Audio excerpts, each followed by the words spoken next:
I feel like also when you get older, women get, in the nicest way possible, uglier.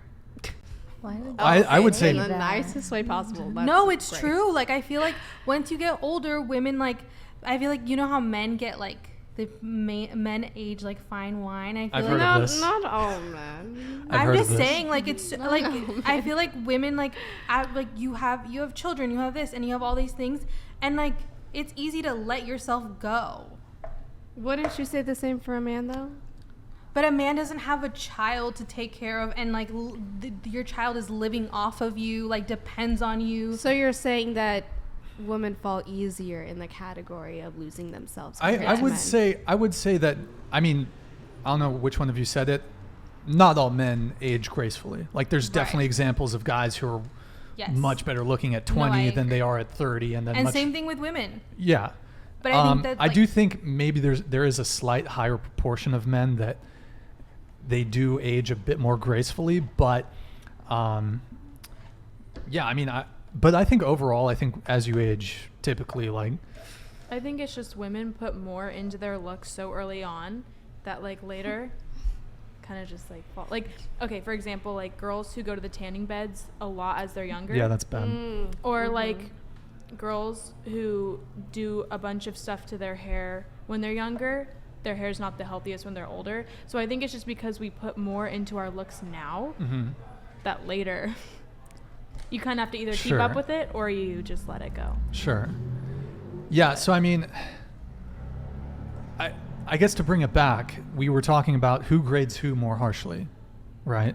So my position is that women judge men more harshly than do men judge women when it comes to physical appearance. And I listed 3 things there. And I don't know if you guys don't care about height, you don't care about penis size, you'll have a guy with a micro penis or a small penis, whatever.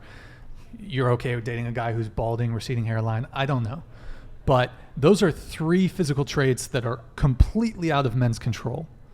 So, whereas I can't, I mean, I guess there's like breast size.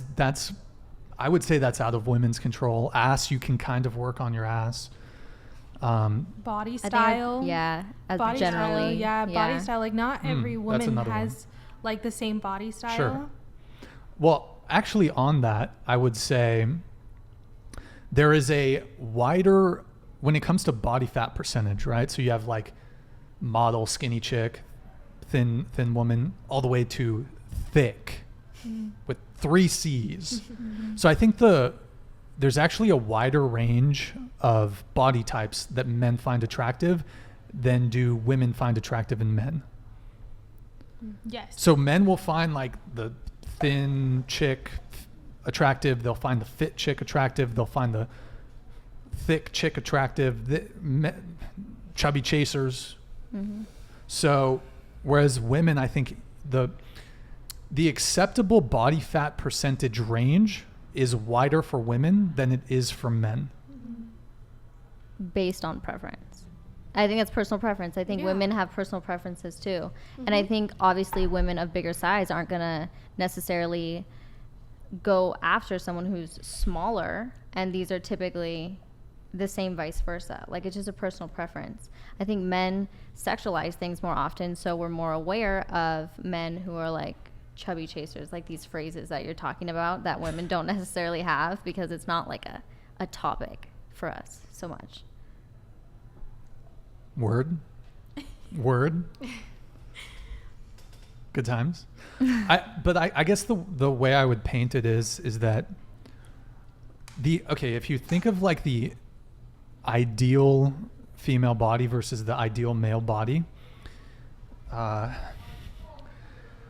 for a man to have the ideal, like maybe I shouldn't say ideal, but I should say like deemed as attractive by a vast majority of the opposite sex, for men to have like sort of a very attractive body, he's probably going to have stepped foot into a gym.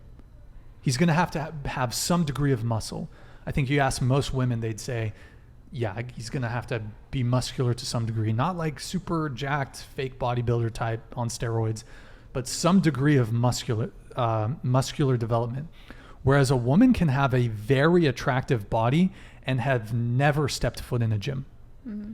You can have a very attractive body as a woman and never trained a day in your life, but you really can't say the same about a guy. Because women's looks are more geared towards their sexual organs, and men's are more related to their muscles. Yes. So like even like a blue collar guy that's never stepped foot in the gym could still be seen as attracted by a woman because he looks capable, I would say.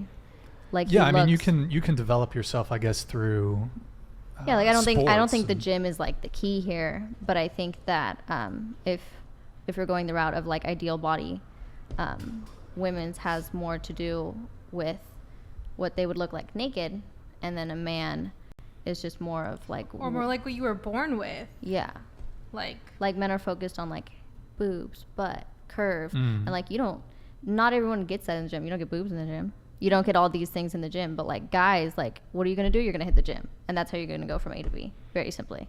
Word. Did you want to come in on this, Liv? I mean, I'm not doing it intentionally, by the way. No, It's just I know. I'm fucking up. You're fine. I think you did that the very first time I was ever on the podcast too. I mean, I kind of have to disagree because I work out. I work out every day, and I've noticed a lot of changes in myself that my boobs have gotten bigger since I started at day one. Like, there's things that you can do, but yes, in a way, it's just like there are some things that like you can't fix, and there is a wider range for women versus men and all that. But yeah.